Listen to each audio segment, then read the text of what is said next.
This is ATN Global News at 9. First, the headlines. Police confirms shooting at Abluma. FCT gets new police commissioner. Tinubu louds military success against banditry. Nigerian banks lose 42.6 billion naira to fraud. Azali Nif attacker found dead. Asa Asike proposes to girlfriend. Man United beats Southampton 3-0.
Now the news in detail.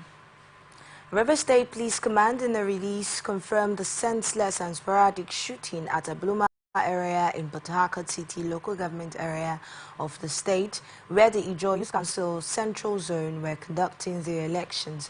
The spokesperson for the State Police Command, Grace Enrique-Koko, stated this in a statement issued in Port Harcourt on Saturday and made available to newsmen. Enrique-Koko said the Commissioner of Police of the state has swiftly dispatched tactical teams to the venue, but before the arrival of the police, the perpetrators have run into their hidings. Enrique-Koko added that the Commissioner of Police has given marching orders to track down the perpetrators and bring them to face the full wrath of the law. Meanwhile, the command wishes to advise all law-abiding citizens to go about their lawful businesses as normalcy has returned and report any suspicious movements to the police. Operatives of Nigeria's Security and Civil Defense Corps, Akwa Ibom Command, said it has rescued a 12-year-old girl, Bright Sunday, who was locked up in a dilapidated building and tortured for 2 years by her father in Ikot Okporo Idoro village, Ibiono, Ibom, local government area of the state. Addressing newsmen in the Akwa Ibom state capital on Saturday, the state commandant of the NSCDC, Mr. Elumelu Iluade, said the victim's father, Ndefreka Sunday, 38 years, and her stepmother, Victory Sunday, 28 years, had accused her of being a witch. He said the rescue and subsequent arrest of the suspects followed a complaint received from the Ministry of Justice. He added that the father of the victim and her stepmother were arrested for child deprivation and abuse in line with Section 10 of the Violence Against Persons Prohibition Law 2020. Narrating our ordeal, the victim said she was kept locked up in a dilapidated room, denied food, bathing, and subjected to consistent beating from her stepmother. The victim added that she was fed once in 2 days, allowed to bathe a maximum of twice a month, and denied education. The state commandant the act of subjecting the young girl to such treatment, describing it as barbaric, callous, and heinous. He warned parents to desist from such acts under whatever excuse or guise as agency of government will not relent in apprehending offenders. The commandant said the girl had been handed over to gender-based violence shelter home for care and rehabilitation, while the suspects have been handed over to the appropriate prosecuting agency for necessary action. Many students of the University of Benin have been reported trapped in a story building after it collapsed in the state. ATN gathered that the incident occurred on a Kato Street, a Kosodin area known for housing students. The building collapsed following a heavy downpour on Saturday morning in Benin City, Edo State. Rescue operations are ongoing as of the time of filing this report. One of the students who sought anonymity said a university rescue team managed to extract some of the trapped occupants through Though several others were severely injured, he added that the injured victims were promptly rushed to the hospital for medical treatment. The Dean of Students from Uniben is reportedly on the scene coordinating rescue efforts alongside the university team. The university management has yet to release an official statement as of the time of filing this report about the cause of the collapse or the total number of individuals affected by the incident. Edo State Governor Godwin Obaseki on Saturday warned that next week's governorship election in the state is a do or die affair. Obaseki warned that any form of electoral malpractice from the opposition party would lead to death. He spoke during a People's Democratic Party rally in Ekenwa area of the state. Similarly, the 2023 presidential candidate of the People's Democratic Party, Atiku Abubakar, on Saturday warned against any attempt to rig next week's governorship election in Edo State. Atiku warned that Edo is not Lagos, where, according to him, election can be rigged by the All Progressives Congress. He spoke in Ekenwa area of Edo State during the grand finale of the PDP's governorship campaign rally.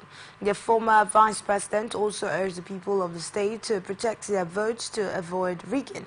On Saturday, September 21, the people of Edo State will file out to vote for the next governor of the state.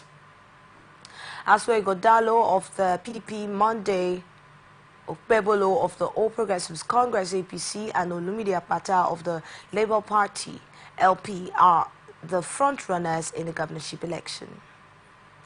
Analyst has explained that it is only voters that have the sole right to determine who emerges as leader.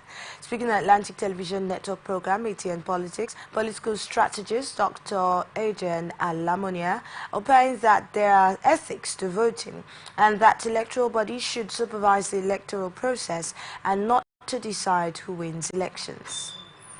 A battleground.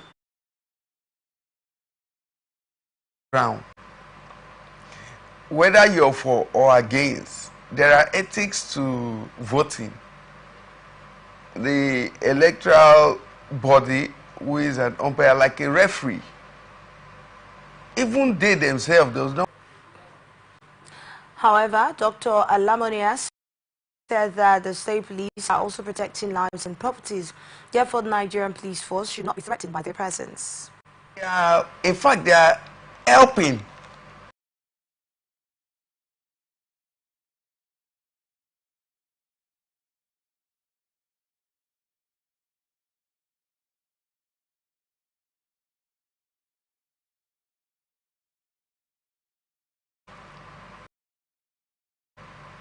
And so the police should not see them as a threat.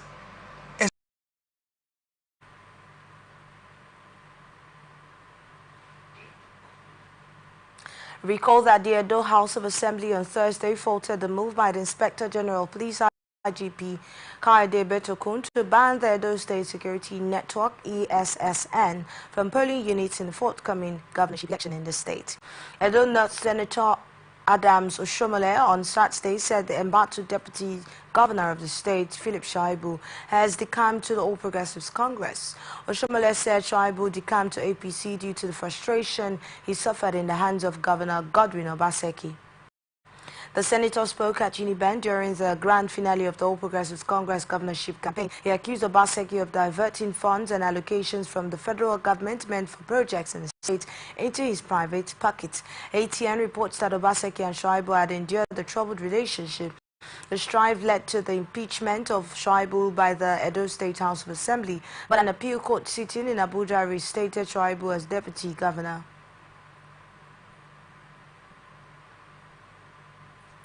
All Progressives Congress leadership in Imo State has maintained that the party remains strong and united, ready to participate in the September 21 exercise, irrespective of any distraction. The APC State Chairman, MacDonald Ebere, made the claims in a reaction to alleged planned protests by some aggrieved APC aspirants. In a press release issued by its publicity secretary, flayed the party, saying the publication of one Okechemena alleging on various social media platforms that crisis is rocking a stake chapter of the party over demands for refund of their money by some aspirants within 48 hours. He described the purported publication as false, noting it has the potential of creating unnecessary panic within the party's rank and file. He maintained that the party would have ignored the article for its obvious lack of factuality and clarity, but is compelled to respond to what he said was a tissue of lies and misinformation designed to create confusion within the party. He pointed out that the said writer claims that the unidentified people were produced as chairmanship and councillor candidates, which he said was a lie, saying the candidates elected through a consensus arrangement in a legitimate process within the party are bona fide members of the party who subscribed to the expression of interest and nomination forms for the purpose of the forthcoming election. Anambra State chapter of the Labour Party has rejected the nomination of certain members of and current local government transition members of the All Progressives Congress, All Progressives Grand Alliance as Labour Party candidates for the upcoming local government election. The party has reaffirmed its stance of non-participation in the election scheduled for September 28, 2024, calling it a sham and obnoxious. In a press release signed by the Labour Party State Publicity Secretary Theo Egbe, obtained by newsmen on Saturday and dated September 14, 2024, the party has accused the Anambra State Government and the State Independent Electoral Commission of orchestrating a fraudulent election process. The Labour Party Anambra chapter claims that the recent publication of these so-called Labour Party candidates by ANSEC undermines the principles of due process and electoral fairness. In the press release, the Labour Party described the action of ANSEC as the Anambra State Government as a criminal assault on the electoral process and an affront to the law-abiding citizens of the state. Lagos State Ministry of Transportation has impounded 28 vehicles for obstructing traffic in the state. Lagos State Commissioner for Transportation, Mr. Oluwaseun Osiemi, disclosed this in a statement on Saturday. The statement was signed by Mrs. Bolanle Ogunlola, Deputy Director of Public Affairs, the Ministry. Osiemi said that the exercise was done in collaboration with the State Task Force for Regular Traffic Law Enforcement.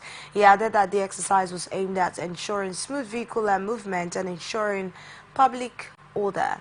He said the 28 vehicles were impounded at the Bega bus stop along the Lagos-Ibadan Expressway for illegally converting designated levy into a makeshift garage. He reiterated the ministry's commitment to upholding traffic regulations, adding that the enforcement will continue to ensure that the Lagos roads would be orderly and free from congestion.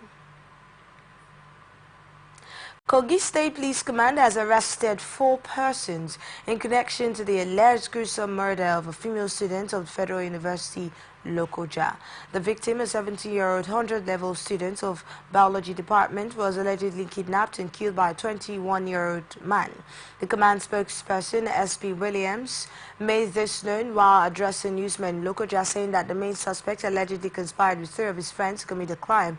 According to the PPRO, operatives promptly swung into action through an actionable intelligence with the assistance of technical intelligence units from the force headquarters, drove the arrest and arrested a suspect, Paul R., on September 11. He said following Paul's arrest on September 11 led the team of operatives to the scene where the corpse was recovered, evacuated and deposited at the Federal Teaching Hospital, Lokoja, for an autopsy. The image maker said the prime suspect disclosed that 2 of his 3 suspects were his friends who aided him in committing the crime. He said that the 4 suspects were in court in completion of the police investigation.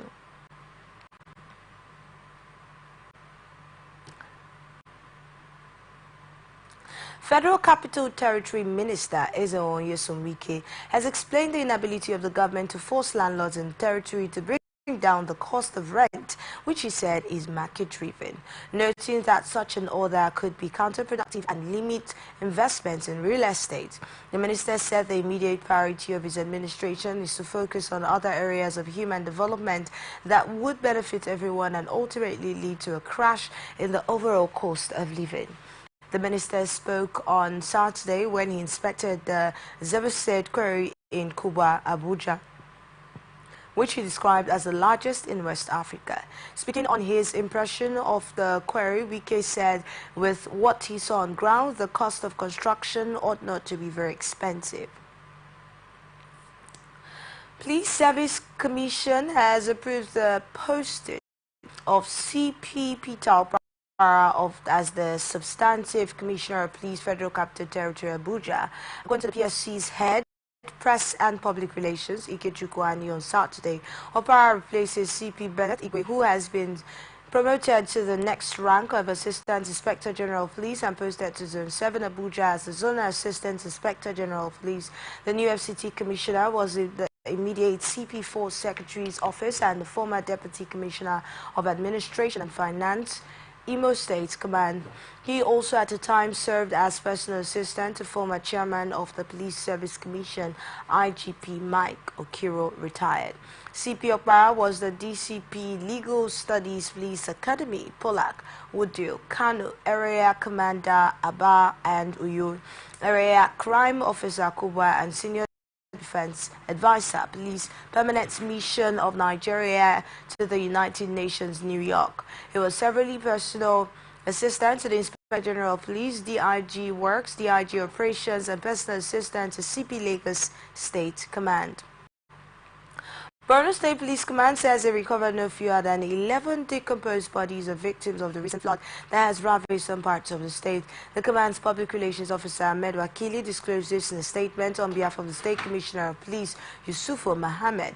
Wakili said that the bodies were recovered by the policemen during a rescue operation between Wednesday and Thursday. He added that the police would continue its search and rescue operations across the affected communities. Recall that Maiduguri, the state's capital, was severely flooded after the Alau Dam collapsed on Tuesday morning, leaving much of the city underwater.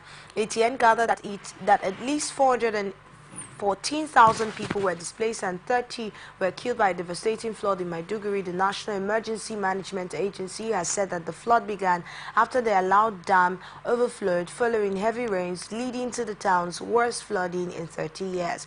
According to the United Nations Human Rights Refugee Council and Maiduguri Metropolitan Council residents, NEMA spokesman Manzo Ezekiel on Wednesday disclosed that the death toll had hit 30 and displaced persons close to 500,000.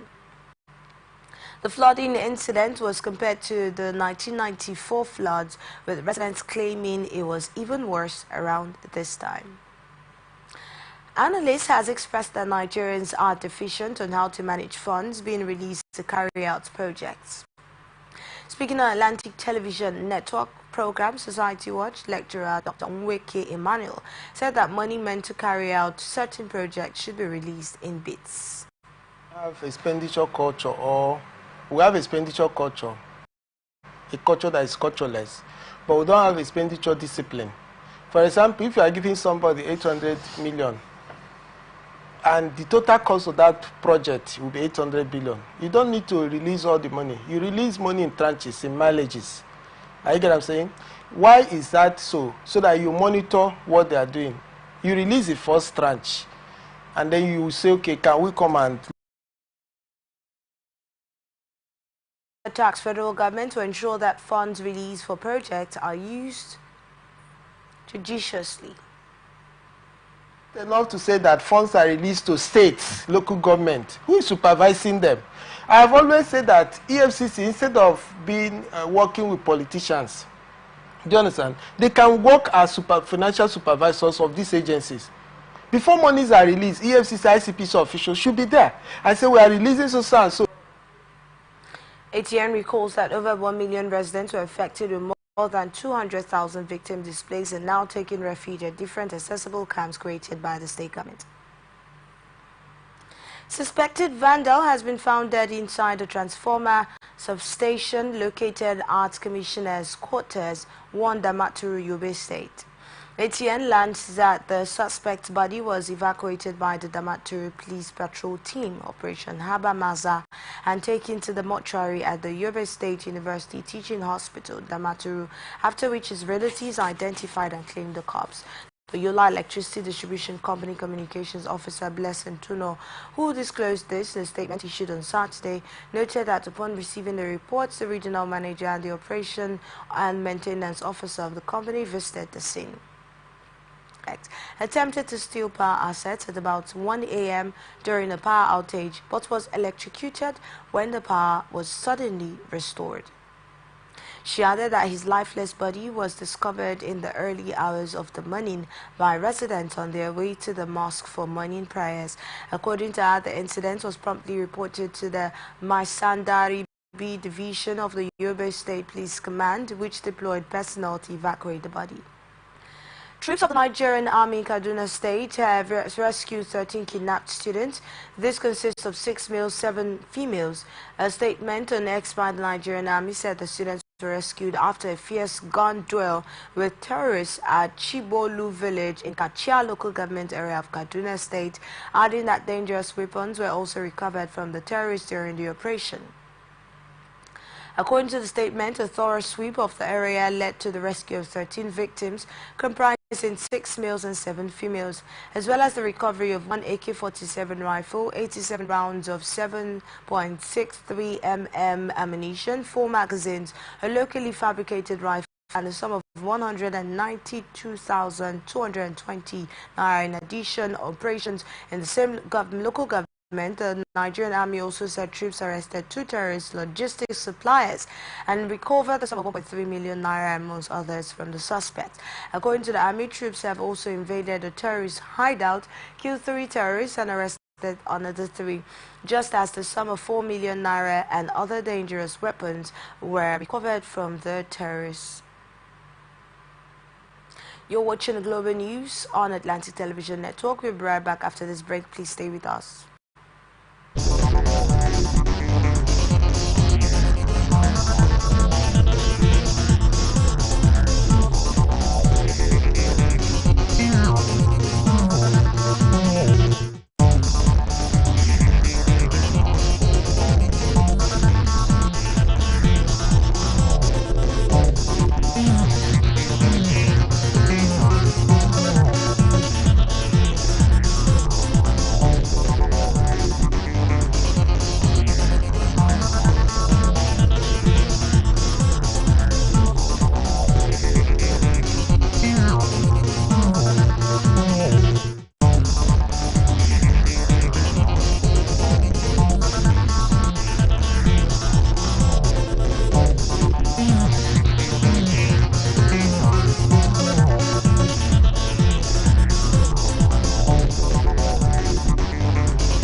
Welcome back to the Global News on Atlantic Television Network. Now to the rest of our stories. President Bola Tinubu on Saturday received with relief the news of the strings of successful operations against security threats in the northwest by troops of Nigerian military. This came as troops of Operation Hadarin Daji on Thursday killed the wanted bandit leader Halilu Sububu, who had been terrorizing residents of Zamfara, Sokoto and other parts of Nigeria's northwest. The troops also killed another terrorist, Sani Borki, in a joint operation in Katsina and busted a terrorist enclave in Kaduna, where 13 kidnapped students were freed. The president said in a statement signed on Saturday by his special advisor on information and strategy, Mr. Nanuga, that the success of the operations gives further assurance that our security operatives are up to the task of ensuring the peace and security of the nation. Tinubu commended the military high command, the intelligence, vigilance, and their efforts, synergy, and dedication, which has resulted in a recent laudable outcome. He also commended the entire security apparatus for improved security in the nation and encouraged them to sustain their efforts until immediate and latent threats are permanently removed. He assures the security agencies of their continued support in achieving the priority objective of keeping the nation safe and secure. Analysts said that the suffering of the nation is worse than what Nigerians imagined. Speaking Speaking on Atlantic Television Network program ATN Politics, political analyst Dr. Ejen Alamonia noted that due to the harsh economy, most Nigerians engage in self-discussion while working. Also, Dr. Alamonia advised President Bola Tinubu to reduce oppositions in the All Progressives Congress in order to be focused. This comes after the trust in Guarantee Trust Holding Company, Zenith Bank, FBN Holdings, Access Corporation, Fidelity Bank, Transnational Corporation, Nigerian Breweries, and stocks contributed to the gain recorded in the market. The market breadth also closed positive with 33 gainers, outperforming 20 losers on the floor of the exchange. It's charged by 9.99% to close at 54.5 and Cabotin followed by 9.96%, closed at 2.52 naira 57 cents kobo per share. Ecobank Transnational Incorporated gain 9.95% to close at 23 naira 75 kobo. On the flip side, PZ lost 8.48% to close at 15 naira 65 kobo, 8.44% to close at 1 naira 41 kobo per share. Additional analysis of the market activities showed trade turnover settled lower relative to the previous session, with the value of transactions down by 18.9%. Federal government has committed to funding the revenue gap caused by the difference between the cost-effective tariffs and the actual tariffs paid by customers of Kano Electricity Distribution Company. This was outlined in a September 2024 supplementary order issued by the Nigerian Electricity Regulatory Commission under the multi-year tariff order framework of KEDCO. The supplementary order, effective from September 1, 2024, seeks to address the financial imbalance that have arisen due to external factors such as exchange rate fluctuations and inflation. According to NERC, several indices include budgetary appropriation and other sources of funding tariff shortfall shall be applied to NBET to ensure 100% settlement of market invoices as issued by generating companies. The order also detailed KEDCO's service commitment to its customers. The Commission emphasized that KEDCO shall be held accountable for service deliveries per commitment on that service-based tariff proposals, which promise to provide customers in various tariff bands with specified minimum hours of supply. Federal government, through the Agro-Climatic Resilience and Semi-Arid Landscapes Project, has announced plans to restore 1 million hectares of degraded land in northern Nigeria. The initiative was unveiled during the stakeholders engagement session on the development of strategic catchment management plans in wetland zones of northern Nigeria in Kano. Speaking at the event, Abdulhamid Umar, National Project Coordinator of Transforming Degraded Lands in Northern Nigeria into Productive, Habitable and Cultivable Spaces. Umar noted that the catchment management plans are integral to the success of the RSL project. He also emphasized the project's aim to directly benefit 3.4 million regions such as Ngada, West Chad and Katagum K, Ghana catchments, focused on fostering a collaborative approach towards an ideal riparian catchment. Participants came from states including Borno, Yobe, Jigawa, Bauchi and Kano. The RSL project, funded with the support of the World Bank, is expected to significantly enhance agricultural productivity and environmental sustainability in Nigeria's semi-arid regions. Federal government has called on state governments to actively participate in the country's energy transition efforts, with particular focus on the development of compressed natural gas infrastructure. This appeal was made by the Program Director of the Presidential Compressed Natural Gas Initiative, Michael Oluwabemi, during a press conference in Abuja on Saturday. He stressed that state governments, being direct beneficiaries of the revenue from improved transportation and energy policies, should lead by example in investing in CNG infrastructure. Oluwabemi emphasized the critical role states must play in realizing President Bola Tinubu's energy transition agenda. He also pointed out the states control most of the regulations surrounding transportation activities, and by investing in energy transition diversification initiatives they stand to gain from increased revenue distributions. Oluwabemi urged the states to ensure private individuals, including civil servants, to convert their petrol-powered vehicles to CNG and to make direct investments in the dispensing of the product.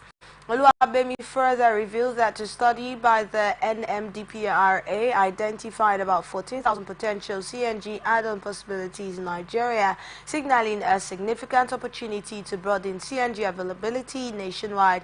As part of the initiative, Oluwabemi disclosed that the federal government had reached an agreement with various transportation unions, including the National Association of Road Transport Owners, Road Transport Employers Association of Nigeria, and the National Union of Road Transport Workers, to ensure cost-effective pricing for CNG-powered vehicles. Petroleum marketers said they have lifted 518,500 metric tons of the automotive gas or diesel, and a Jet A1 from the Dangote refinery represented 60% of national truck out in 5 months. This is contrary to the comments accredited to the Vice President of Dangote Industries Limited, Devakuma Edwin, who said that the local petroleum marketers were boycotting the refinery.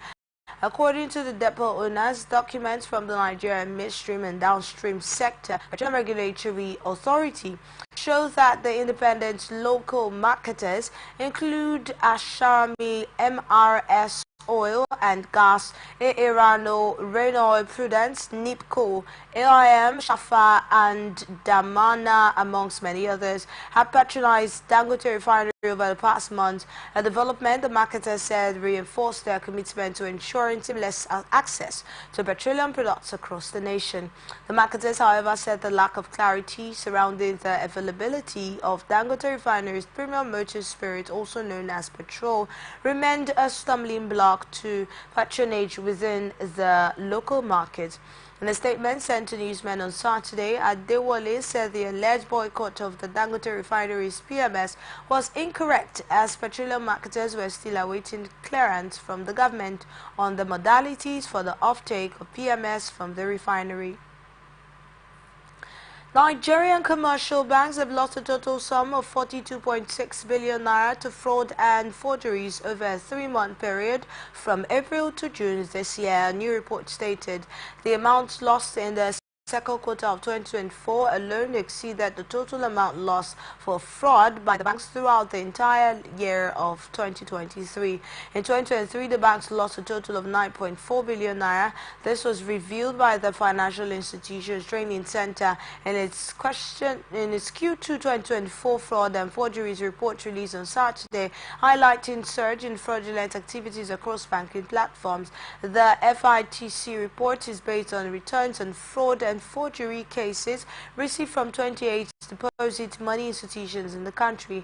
According to FITC, 80 of such returns were received in the quarter under review. It said that 26 reports were submitted in April, while 27 reports were recovered in both May and June. A breakdown of FITC's data shows that the second quarter loss shows an 8,993% increase in loss when compared with the 468.4 million naira lost in the first quarter of 2024. This also represents a 637% increase when compared with the 5.7 billion naira loss recorded in the second quarter of 2023. And up next is international tidbits. Russia said on Saturday it had recaptured another village in eastern Ukraine where it has made a string of advances. The defense ministry said the locality of Jelanopove was free thanks to the active and decisive operations of the southern units. The village is located in the Kovrsk district, an important logistical hub in the Ukrainian army. Russian forces have advanced rapidly in the eastern region of Donetsk in recent weeks, putting pressure on the Ukrainian army that is short of both soldiers and weapons.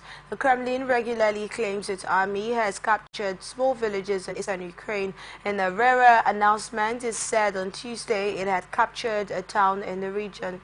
called the town. On August 6, the Ukrainian army launched an incursion into Russia's border region of Kursk, advancing kilometers into Russian territory and seizing dozens of settlements.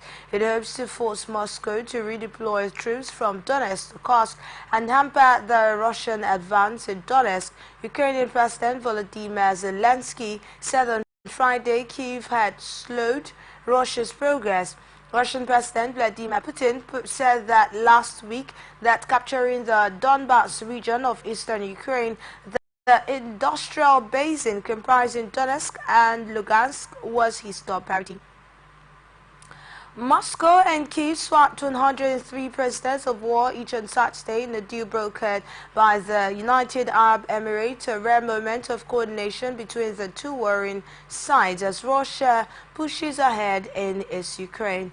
The Russians released in a swap were captured during Ukraine's incursion into Kursk region, Moscow said, while some of the Ukrainians freed had been held prisoners since Moscow seized the Azovstal steel plant in May 2022. Russia confirmed it had handed over 103 Ukrainian army prisoners and received 103 Russian servicemen captured by Kyiv in this Kursk offensive. The deal as a success and thanked both sides for their cooperation on Saturday. Man who attacked Comoros President Azali with a knife and injured him slightly has been found dead in prison. The national prosecutor said on Saturday, a day after the incident. Ali Mohammed told a press conference that he was isolated in the